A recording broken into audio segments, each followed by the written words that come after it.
Bonne fête du travail à tous et à toutes, que ceux qui n'en ont pas puissent en avoir et que chacun puisse jouir pleinement des fruits de son labeur.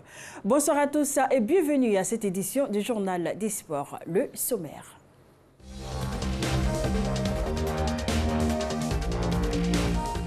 Football, Coupe du Monde Russie 2018.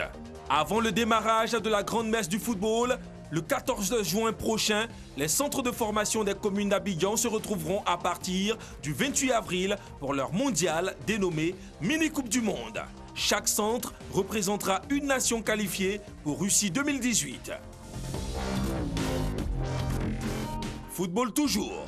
Après Marcory, Trècheville et Gagnoa, c'est au tour de Yopougon de recevoir une pelouse synthétique de plus de 260 millions de francs CFA offerte par la FIFA. À l'international, grâce à Lionel Messi, les Blaugrana planent sur le football espagnol. 8e doublé, Coupe du Roi et Liga pour le Barça. Une consécration célébrée en grande pompe.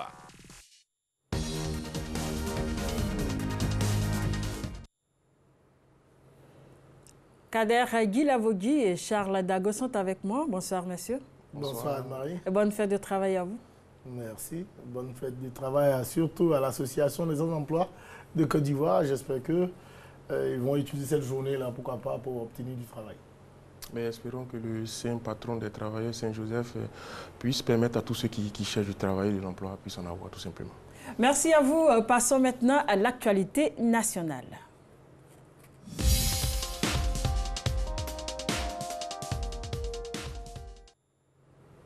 Commençons par le Nambudo, art martial défensif basé sur l'esquive.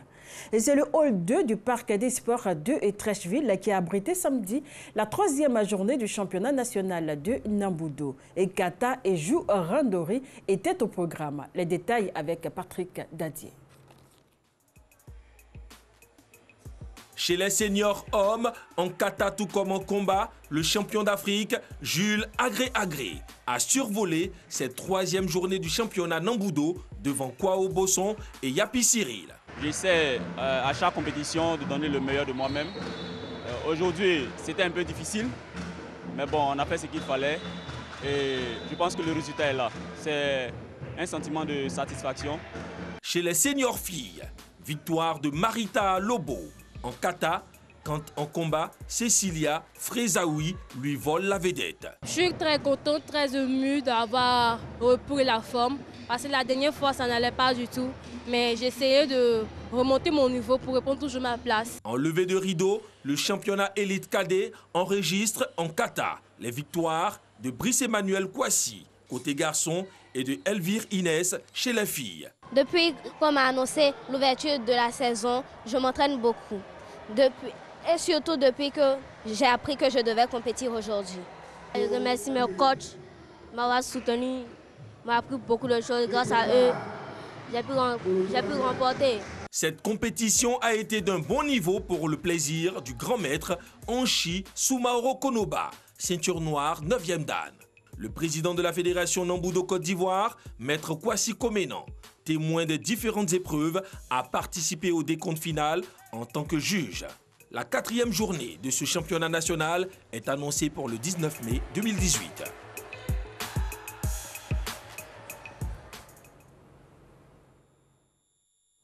Au tennis, la phase finale de l'Open Tennis for Africa s'est déroulée dimanche au centre Arthur Ashe de l'Hôtel-Ivoire. Celle-ci a vu la victoire du Burkinabé Joël Meda, tête de série numéro 1. Les échos de cette finale avec Véronique Conan et Samuel Mech. L'apothéose de la compétition a été marquée d'abord par une animation des tout-petits avec des démonstrations tennistiques. L'opposition entre le Burkinabé Meda Joël en casquette et le Malien Seydou Diallo sur le central a duré 2 heures. Une rencontre décisive qui a captivé le public. Meda Joël, attaquant de fond de cour, doté de grands services, se surpasse à la première manche avec un score de 7-5. La seconde manche, tendue, est plus difficile pour Meda Joël. Seydou Diallo, avec un jeu plus varié, surprend le favori du tournoi qu'il pousse à l'égalité, 6-6. Ils se sont départagés au tie-break et Joël remporte la victoire avec un score de 7-6. La compétition n'était pas mal, c'était plutôt bien. J'ai montré ce que je valais, j'ai tout donné et je viens de gagner en 2-7 gagnants. Je suis très content. À la grande satisfaction de l'initiatrice du tournoi de la solidarité Tennis pour tous, la première édition fut une véritable réussite. On a réussi à mobiliser les meilleurs, je dirais la crème des joueurs seniors d'Afrique de l'Ouest. Et j'avoue qu'on est quand même très satisfait parce qu'on a eu vraiment beaucoup de monde. On était surpris même de la présence de certaines personnes. Et voilà, on est vraiment très content de notre premier tournoi de lancement. La fin de la cérémonie a été marquée par les remises de trophées et de médailles. En prélude à la Coupe du Monde Russie 2018, une mini-Coupe du Monde est organisée à Abidjan. 32 équipes issues des centres de formation du district d'Abidjan prennent part à ce tournoi qui a débuté le samedi 28 avril au stade de la BAE de Yopougon. Les détails avec Bonfils Bédi et Aude Alébé. C'est avec une chorégraphie bien orchestrée par le Comité national de soutien aux éléphants CNSE que la deuxième édition de la mini-Coupe du Monde a démarré. Un défilé des pays à l'assaut de la prochaine Coupe du Monde Russie 2018 a suivi. Une mini-Coupe du Monde exclusivement réservée aux U17 représentant les 32 nations qualifiées pour la Coupe du Monde 2018.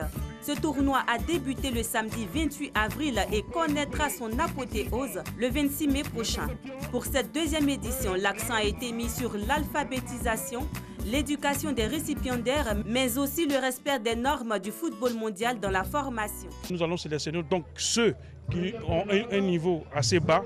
Nous allons les inscrire dans les structures UNESCO. On leur permettra de savoir lire et écrire. C'est l'innovation majeure que nous avons cette année. Notre présence ici se justifie tout simplement pour encourager le génie des organisateurs, M. Ayoua et son équipe. Vous savez, la Côte d'Ivoire aspire à l'émergence.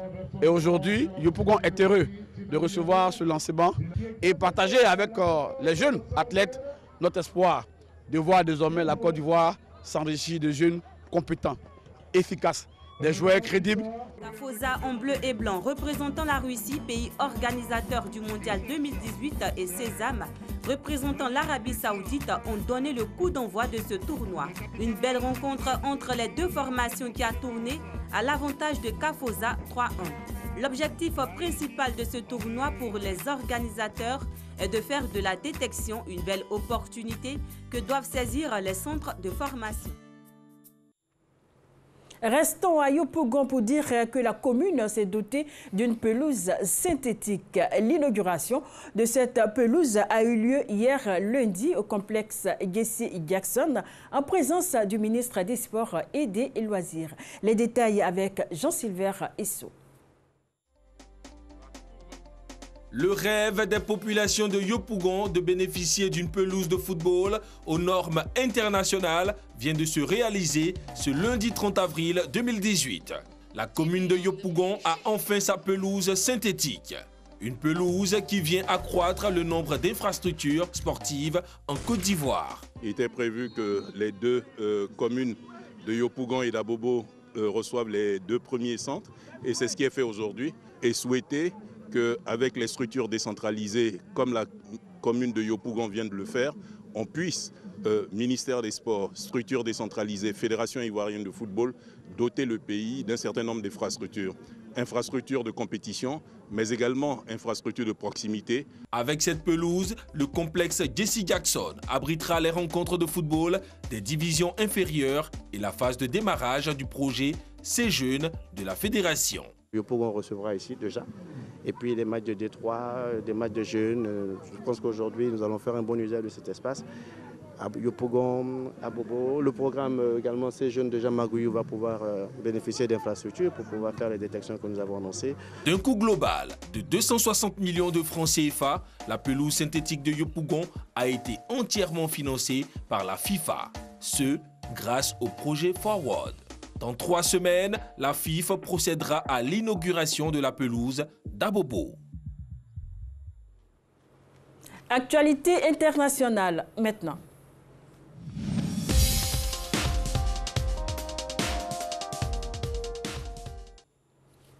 Basketball, la demi-finale, la play-off. Les Bolton Celtics maîtrisent les Philadelphia Sixers pour le premier duel de demi-finale de la conférence Est. Aude Alegbe pour les détails. Les Boston Celtics ont convaincu lundi soir. La première opposition des demi-finales a été bien maîtrisée. Les hommes de Brad Stevens ont entamé leur demi-finale de conférence Est contre Philadelphie de la meilleure des manières par une large victoire 117-101. Maladroits surtout au lancer à 3 points, les Sixers ont passé leur temps à courir après le score sans parvenir à se défendre face à un adversaire plus rapide, plus collectif sans Jaylen Brown blessé. Bien aidé par Joel Embiid, à l'issue du premier carton, 31 points, 13 rebonds, Philadelphie a réussi à limiter les dégâts. Les prestations combinées de Terry Rozier, 29 points, à 7/9 à 3 points, Jason Tatum, 28 points et Al Horford, 26 points, 7 rebonds, ont permis à Boston d'avoir une longueur d'avance sur Philadelphie. Philadelphie a réussi à revenir plusieurs fois sous les 10 points d'écart alors qu'ils en comptaient 11 à la pause, 56-45. Mais Boston a finalement achevé la partie en roue libre avec un large succès, 117-107. Les Celtics devront se méfier de la réaction de leur rival vendredi soir lors du match 2. Ces derniers ont montré qu'ils avaient les armes pour réagir. Au tennis, l'ex-numéro 1 mondial Victoria Azarenka, bloquée aux États-Unis pendant de longs mois à cause de la bataille judiciaire pour la garde de son fils, a confirmé son retour sur le circuit européen à l'occasion du tournoi de Madrid du 5 au 12 mai prochain.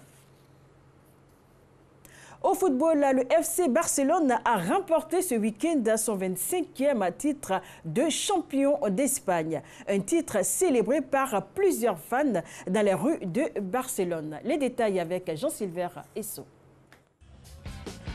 Des milliers de fans du FC Barcelone ont fêté ce lundi leurs idoles, vainqueurs de la Liga pour la 25e fois de leur histoire, ainsi que la Coupe du Roi 2018.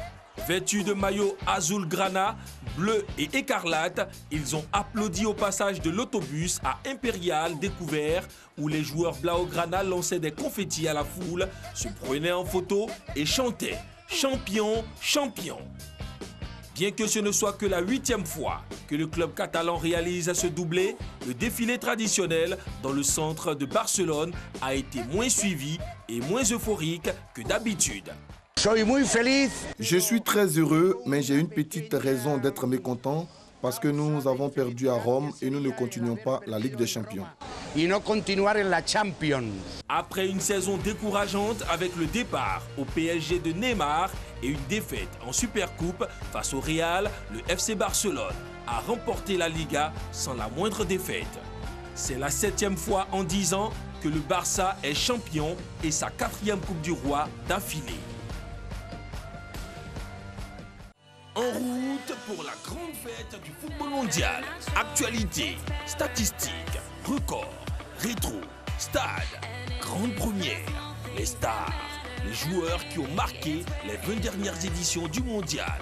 À partir du mercredi 2 mai 2018, à suivre le journal du mondial dans JDS du lundi au vendredi à 18h30 en direct sur RTI 1. C'est l'instant débrief.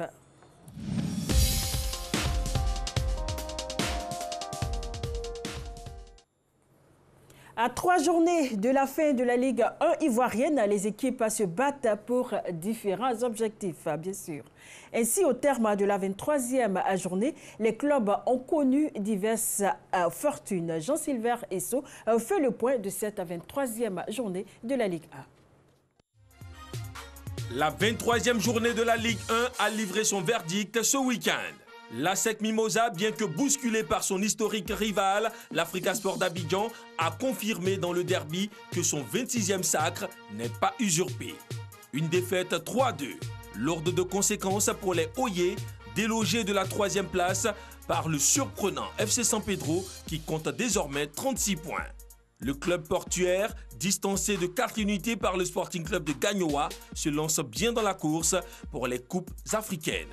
Si les compétitions interclubs intéressent l'Africa Sport d'Abidjan et le Sporting Club de Gagnoa, le rêve d'être africain la saison prochaine est aussi possible pour l'AFAD d'Abidjan 5e, Bouaké FC 6e, l'Azida Bengourou 7e et même l'USC Bassam 8e. Cette lutte acharnée, les équipes du WAC 9e et Mossou FC 10e ne la connaîtront pas. Assurées d'évoluer en Ligue 1 la saison prochaine, elles joueront pour la forme leurs 3 derniers matchs. Si le haut du classement est mouvementé, celui du bas est fragile. Et les 3 dernières journées s'annoncent inquiétantes pour l'AS Tanda 11e, la SOA 12e, le CO Sport 13e et le Stade d'Abidjan 14e. Locataires des profondeurs du classement depuis la phase aller, les 4 équipes ne sont pas loin de la relégation.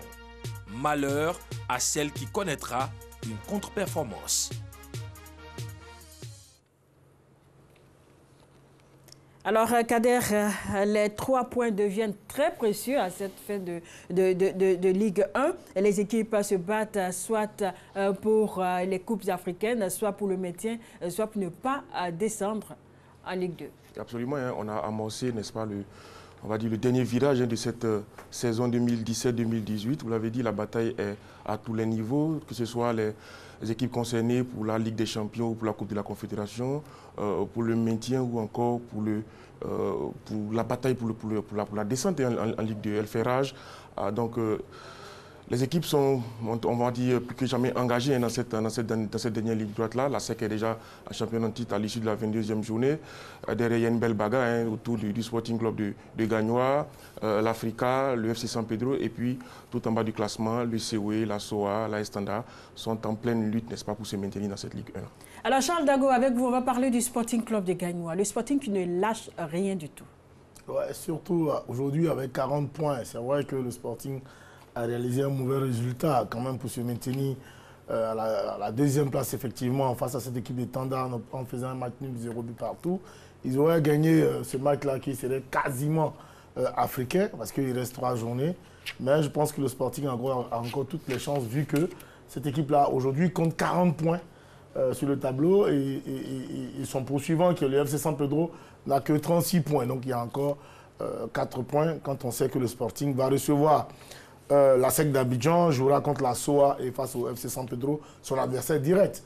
Et donc, il suffira demain au Sporting Club de Gagnoa d'évincer son adversaire direct, qui est le FC San Pedro, pour se rassurer qu'effectivement, ils vont être africains.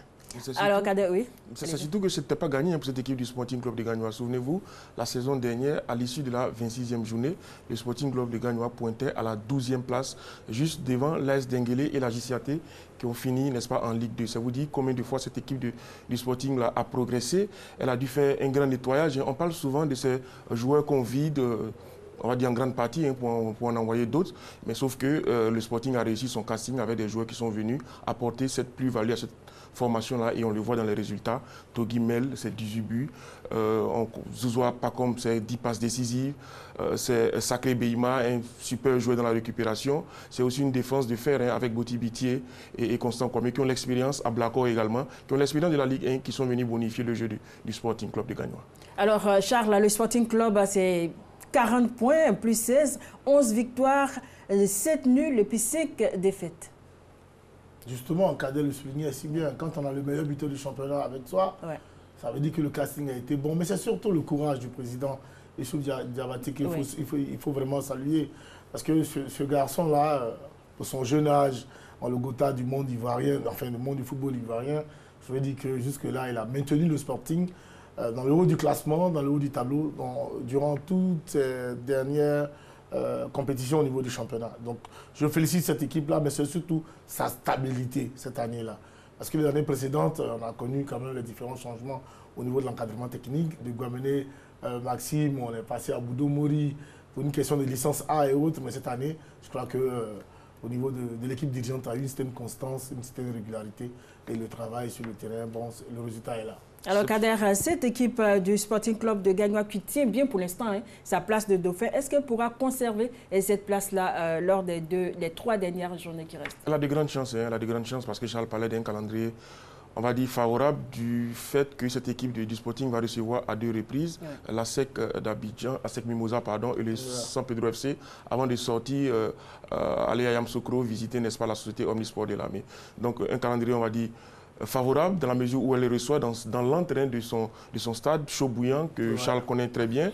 Et déjà, on va dire, le positionnement de cette équipe du Sporting Club là, va pousser, n'est-ce pas, la population de Gagnois à sortir en grand nombre pour pousser son équipe vers la victoire, surtout que, on va dire, se joue une place pour la Ligue des Champions. Il y a bien longtemps que ce club n'avait pas, on va dire, honoré cette place-là. Donc forcément, pour moi, Gagnois a les armes, Gagnois a les arguments. Je parlais d'une équipe avec des joueurs interchangeables et surtout l'intelligence de l'entraîneur Oussou qui a su faire jouer, parce que ce n'était pas évident de mettre tous ces joueurs-là, n'est-ce pas, ensemble, de leur permettre de s'exprimer comme ils le font.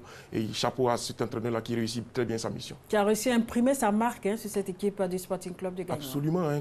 Capable d'évoluer en 4-4-2 ou en 4-4-3, en 4-3-3, pardon, et qui produit du très beau football aussi bien à l'extérieur qu'à domicile. On a vu une équipe de Gagnois, Charles donnait les statistiques, c'est 11 victoires.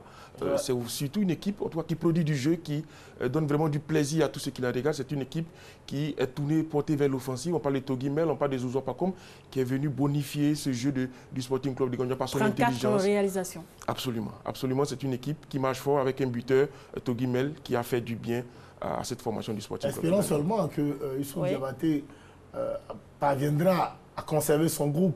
Parce que ça aussi, c'est l'une des plaies au niveau de la gestion des équipes, de ces équipes-là. C'est ça. Voilà, au niveau du championnat ivoirien. Parce qu'on ne peut pas avoir ce groupe-là, qui aujourd'hui est deuxième, qui peut jouer la Coupe d'Afrique, et puis bon, demain, voir que cette équipe-là puisse se disloquer d'un moment à l'autre. Et donc, on va comprendre que cette équipe-là va se retrouver dans les meilleurs du classement. C'est le cas de la Standard. Voilà. Et donc, j'espère que le Sporting va conserver son groupe. Parce qu'à un moment donné, il faut banquer, excusez-moi de l'expression. J'allais justement demander que faire pour conserver cet effectif-là. Écoutez, quand on est africain, je pense que la manne financière, la Fédération ivoirienne de football a fait un certain nombre d'efforts. Donc, quand on est africain aujourd'hui, c'est vrai, quand on est champion, qu'on a 20 millions, je crois, et qu'on est deuxième, on est accompagné au niveau de la fédération. Et donc, Youssouf Diabaté devra chercher des ressources additionnelles, mais surtout que lui encore, il suffirait, à mon sens, de monter un bon projet, un véritable projet bien ficelé que, pourquoi pas, les opérateurs économiques peuvent rentrer dans le projet et puis y gagner quelque chose, parce que la vie des Gagnois quand même brouille quand même d'un certain nombre d'infrastructures économiques. Donc il peut profiter de cela. Puisque dans toute la région, depuis Oumé, Ouragayo, Guibéroua jusqu'à Saint-Fra, c'est vraiment la seule équipe, Lakota, Divo, c'est vraiment la seule équipe du centre-ouest qui est présente au niveau du championnat. Donc il suffit qu'il capitalise cela, qu'il puisse trouver des ressources additionnelles. Après, il sera difficile de pouvoir conserver certains joueurs, notamment Togimel William, qui déjà est cotisé par le WAC, par le TP Mazembe, on parle de Strasbourg. En même temps, c'est la loi du football aussi. Voilà. Après, c'est les espèces sonnantes et trébuchantes qui viennent, puis ce sont des entrées pour les clubs. Mais je suis d'accord avec Charles, mais je veux dire, la FIFA fait des efforts. Après, il faut rechercher des partenaires, mais il y a aussi l'apport des autorités locales qui doivent prendre à bras le corps ce club-là, qui doivent créer autour de ce club-là une véritable, j'allais dire, un véritable événement. Parce que, si vous cette équipe du Gagnois, j'ai dit, le vrai challenge pour Gagnois, c'est de recevoir ces matchs, si elle s'est qualifiée pour la Ligue des Champions, à domicile. Voilà véritablement comment ce club-là peut se projeter dans 2, 3, 4, voire 5 ans pour, n'est-ce pas, être au niveau au plan africain. Alors, nous allons parler d'une autre équipe, une très belle petite équipe. Il s'agit bien sûr du FC San Pedro, qui a fait une très belle remontée, Kader. Absolument, le FC San Pedro qui se retrouve à la 3e place maintenant. Oui, qui petit à petit était en train de tisser sa toile. On ne la voyait pas venir, cette équipe qui est montée la saison dernière avec le WAC, mais qui a progressé énormément, comme le Sporting Club de Gagnois, qui a fini 9e la saison dernière pour sa première saison en Ligue 1 et qui, cette saison-là, après 23 journées, occupe la 3e place. C'est quoi? C'est 10 victoires cette saison-là, 3 de plus que la saison passée. Ça vous dit que cette équipe-là est en nette progression, mais il y a surtout derrière un vrai projet. On parle d'une construction du centre d'entraînement avec 3 terrains d'entraînement, des chambres pour les joueurs, des vestiaires. Donc voilà un projet qui se met en place progressivement avec des Tunisiens, mais c'est surtout la stabilité avec Fawzi Rouissi, l'entraîneur tunisien de cette équipe-là, qui confère à cette équipe-là les bons résultats qu'on note en ce moment. Alors pour vous, Charles, qu'est-ce qui fait la force de cette équipe du FC San Pedro qui, pour sa 2e saison, affiche une très belle forme? Non, mais c'est le portefeuille de son propriétaire, pour ne pas dire son sponsor. Je ne citerai pas ici le nom de la société. Mais quand on connaît cette société-là, on sait de quoi elle est capable. Avec tous ceux qui ont entouré et qui ont permis la création de cette équipe-là, on se rend bien compte que quand on a les moyens aujourd'hui, on peut bâtir une grande équipe. Après, il y a une certaine politique qu'on met en place. Et donc, cette équipe-là dispose d'un certain nombre de moyens, d'abord financiers, puis d'un véritable projet. Kader soulignait tout à l'heure le projet qu'il compte sortir, avec 3 terrains de foot et autres. Ils vont ressembler bientôt à la SEC Mimosa. Et donc, aujourd'hui, ressembler à la SEC Mimosa, c'est dire que voilà, on compte dans le championnat ivoirien. Donc, quand on est un vrai annonceur, c'est pour ça que tantôt on disait, on parlait du Sporting pour dire il faut réfléchir, il faut pondre un projet conséquent et pourquoi pas avoir aussi un annonceur qui va vous permettre de croire en votre avenir. Mais sinon, aujourd'hui, jouer le football pour le plaisir, ce n'est pas évident. Parce qu'il faut pouvoir conserver ces joueurs-là. Et je crois que le FC San Pedro, par rapport aux autres équipes, dispose d'un certain nombre de moyens. Après, il y a des joueurs d'expérience qui ont quand même, on va dire, pas mal de vécu dans cette Ligue 1-là, qui ont même joué la finale de la Coupe de la Confédération. Je parle notamment du capitaine Ouattara Ousmane, qui était passé par les COE, qui allait en Égypte, qui est revenu renforcer l'effectif du FC San Pedro, qui a apporté également cette plus-value. Il y a pas comme également le latéral droit. Vous avez Enza Diabaté qui a débuté la saison, qui est international, qui était au Chan, qui a débuté la saison avec le FC San Pedro. Donc autant de joueurs qui sont venus bonifier également cette équipe du FC San Pedro, qui, quand vous l'avez joué, elle a battu la SEC, il ne faut pas l'oublier, en match en retard. Donc ça vous dit que cette équipe-là, elle a quelque chose vraiment de solide et quelque chose de solide, évidemment, est en train d'être mis en place pour, dans 2-3 ans, n'est-ce pas, venir titiller les plus grands que sont la SEC et l'Africa. Alors on peut compter avec cette équipe pour les Coupes africaines cette saison? Absolument, absolument. Elle va tout faire pour se maintenir, sinon aller chercher la formation du Sporting Club de Gagnoa, surtout qu'il y a une opposition. Elle va dire que ce sera le duel à suivre entre le FC San Pedro et le Sporting Club de Gagnoa lors de la 24e journée, si mes notes sont exactes. Donc ce sera un duel à suivre en 2 équipes qui vont lutter jusqu'au bout pour la place en Ligue des Champions. Un duel intéressant, d'autant plus que ces 2 formations-là vont tout donner pour, n'est-ce pas, soit conserver, soit arracher cette 2e place. Alors, on a 3 équipes qui, elles, se battent également pour cette Coupe africaine, plus précisément pour la Coupe de la Confédération. Il s'agit bien sûr de l'Africa Sport, de l'AFAD et de Bouaké FC. Oui, l'Africa qui a lâché du lest après sa défaite face à la SEC Mimosa. L'Africa avait pourtant entamé ce match par le bon bout avant, n'est-ce pas, de sombrer face à, on va dire, la machine irrédoutable de cette formation de la SEC Mimosa.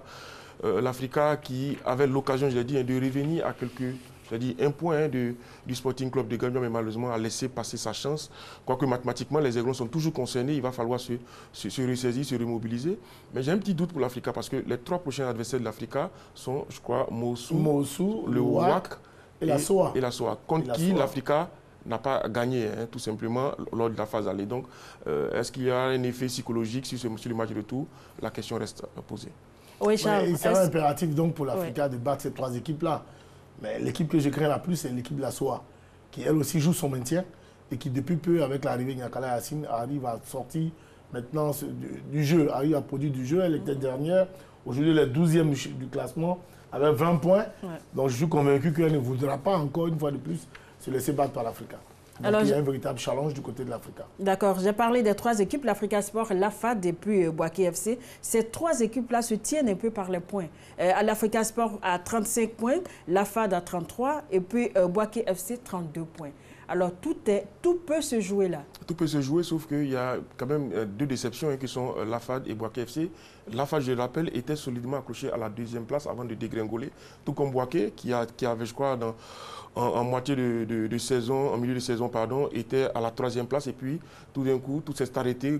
On a l'impression que quelques ressorts se sont cassés en cours de chemin pour les 2 formations, qui n'arrivent plus à mettre du dynamisme, de la volonté, de la détermination à chaque fois qu'elles se produisent. Et donc, cela se paye cash. Quand vous entamez le dernier virage, les erreurs se payent cash. L'AFAD en a fait les frais et Bouaké FC également. Il y a encore 9 points à prendre. Oui, il y a 9 points à prendre, mais je serais encore plus indulgent à l'égard de Bouaké FC, qui était en première division, il est descendu en 2e division, qui remonte cette année en première division, qui se retrouve à cette 6e place-là. Donc pour moi, le Bouaké FC joue le maintien.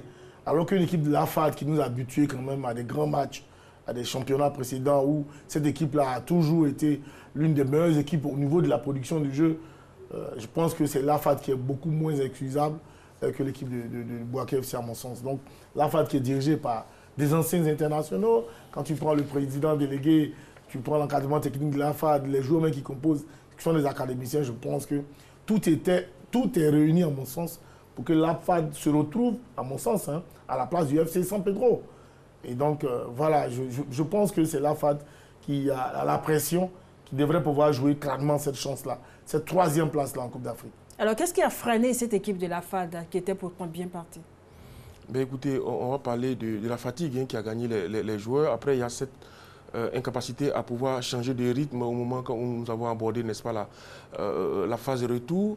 Il y a ce dilettantisme, ce manque de concentration souvent, parce que quand vous voyez les matchs de l'AFAD, cette défaite face à l'USC Bassam, 3-1 au Stade Robert Champrou, on voit que c'est une équipe qui véritablement n'a plus cette motivation, n'a plus ce génie qui a fait pendant de longues années sa marque de fabrique, qui a été sa marque de fabrique pendant longtemps. Et après, une équipe qui a pris un coup au moral aussi, parce que pas mal de joueurs sont partis, notamment le capitaine Komara en début de saison. Mais est-ce que cela peut expliquer, n'est-ce pas, cette descente, ce manque, cette baisse de régime de l'AFAD? Non. Je pense que c'était même une baisse collectivement, l'équipe a baissé. L'équipe a baissé, le manque de motivation.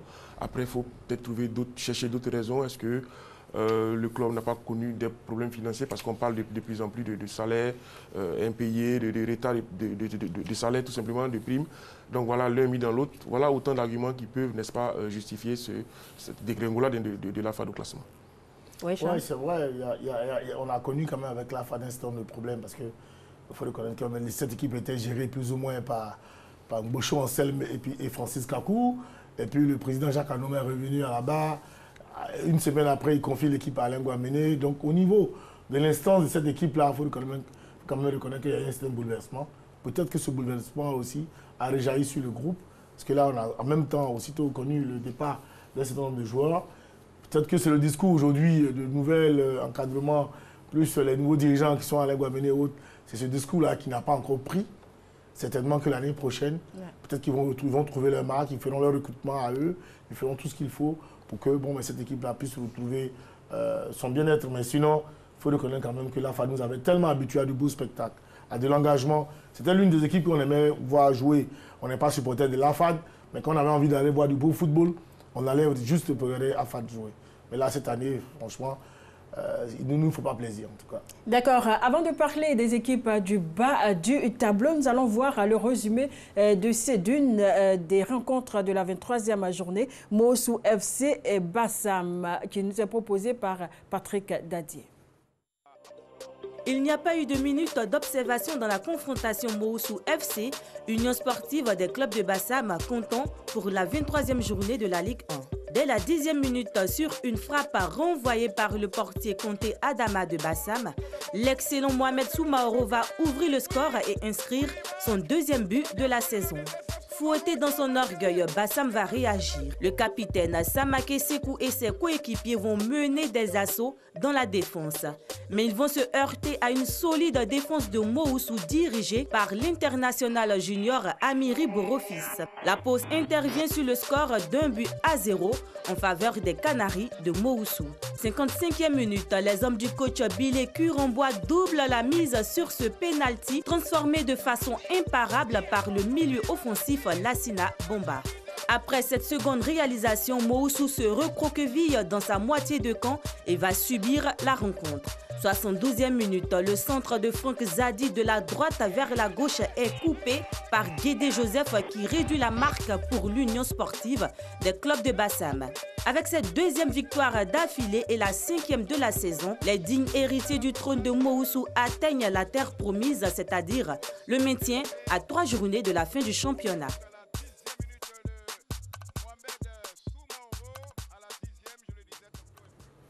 Alors Mawussou, Grand Bassam, une belle petite rencontre à laquelle nous avons tous assisté. Oui, 3 buts inscrits au cours de ce duel des insulaires, comme on l'a qualifié. Oui. Une victoire de Mawussou qui lui permet de respirer un temps soit peu avant, n'est-ce pas, les 3 prochaines journées. Parce que, comme on l'a dit, que ce soit le WAC, Mawussou, personne n'est encore sauvé de la relégation. Il y a encore des points à prendre. Derrière, ça pousse pas mal. Avec une équipe d'assaut, on l'a dit, qui ne perd plus. La Standard qui ne perd plus et qui, n'est-ce pas, est sortie de cette zone rouge-là. Donc, attention, derrière, ça va pas mal bouger. Alors, Kader, vous nous avez empiété le pas. On va parler des 4 équipes qui luttent, bien sûr, pour ne pas descendre en Ligue 2. Il y a la Standa, bien sûr, la SOA, le COE Sport de San Pedro et puis le Stade d'Abidjan. Oui, absolument, on l'a dit. Cette équipe de la SOA ne perd plus depuis l'arrivée de Inakalaiassi. Il a apporté une certaine stabilité à cette équipe de la société Omnisport de Lamé depuis sa venue. Cette équipe était dans le dur. Il a travaillé, il a bouché, on va dire, n'est-ce pas, le déficit psychologique d'abord, immoral des joueurs qui, on va dire, ont retrouvé une seconde jeunesse. Après, le Stade d'Abidjan qui progressivement est descendu vers le bas pour occuper aujourd'hui la dernière place. C'est pas gentil, progressivement. Oui, absolument. Ils sont progressivement descendus. Ah oui, petit à petit, ils sont descendus. Petit à petit, ils sont descendus. Ils étaient dans le milieu du tableau. Ouais. Là, je ne sais pas s'ils ont fait des efforts pour descendre ou ils n'ont pas eu, le choix. Merci, mais... c'est vrai. Ils ont fait vraiment des efforts pour descendre, ça, il faut le dire. Ouais. Je suis très supporter du Stade d'Abidjan, mais il faut le reconnaître. Le Stade d'Abidjan qui se retrouve à la 14e place. Oui, il faut reconnaître quand même que le Stade d'Abidjan, les dirigeants ont fait de grosses erreurs. On ne peut pas aller prendre Frimpong, c'est vrai, il a été grand joueur, il est grand entraîneur, mais ici, en Côte d'Ivoire, c'est le français que nous parlons. On ne peut pas aller prendre un anglophone, tout de suite venir prendre les jeunes gens. Est-ce que la langue est un frein, est une barrière à tout cela? Il faut vivre ça pour comprendre. Parce que là, à un moment donné, quand l'entraîneur veut s'extérioriser, il faut bien que les joueurs le comprennent. Même le traducteur, il ne pourra pas instantanément être là. C'est vraiment difficile. Et donc ça a été une grosse erreur. Et le temps que son discours prenne, le club était déjà dans les profondeurs du classement, jusqu'à ce qu'aujourd'hui, on puisse le remplacer par Kakwame. Mais là, qu'est-ce qu'Kakwame peut faire maintenant, où l'équipe est dans cette spirale-là de défaite, franchement, bon, je pense que c'est une grosse erreur que les dirigeants ont commise. Après, quand vous prenez les 4 dernières équipes, ce sont des équipes, peut-être l'a souligné bien avant, mais ce sont des équipes qui ont connu des changements d'entraîneurs, comme vous prenez la Standa, la société Omnisport de Lamé, le COE Sport de San Pedro et le Stade d'Abidjan. Ce sont des entraîneurs qui ont, on va dire, limogé pour certains leurs entraîneurs pour en prendre d'autres. Donc forcément, et quand vous prenez les équipes du haut, c'est la stabilité. La SEC, le Sporting Club de Gagnoa, le FC San Pedro qui n'ont pas changé d'entraîneur jusque-là et donc qui leur confèrent ces 3 premières places. Il faut dire que la stabilité est très importante dans le rendement des équipes. Donc, c'est à suivre pour les autres équipes. Nous allons dire que le tournoi hommage à Kader Ndao a eu lieu ce matin et les amis du dimanche étaient face à l'équipe de la presse sportive. Victoire, je dirais bien sûr, de la presse sportive. 3 buts à 1 pour les journalistes. Kader Ndao, pas Kader Ndao, Kader Guilavogui était l'entraîneur. Oui, avec une... Voilà. Merci à vous. Merci Anne-Marie. Voilà, merci à vous très chers téléspectateurs et puis bonne suite de programme sur RTI. En route pour la grande fête du football mondial. Actualité, statistiques, records, rétro, stade, grande première, les stars, les joueurs qui ont marqué les 20 dernières éditions du mondial. À partir du mercredi 2 mai 2018, à suivre le journal du mondial dans JDS du lundi au vendredi à 18h30 en direct sur RTI 1.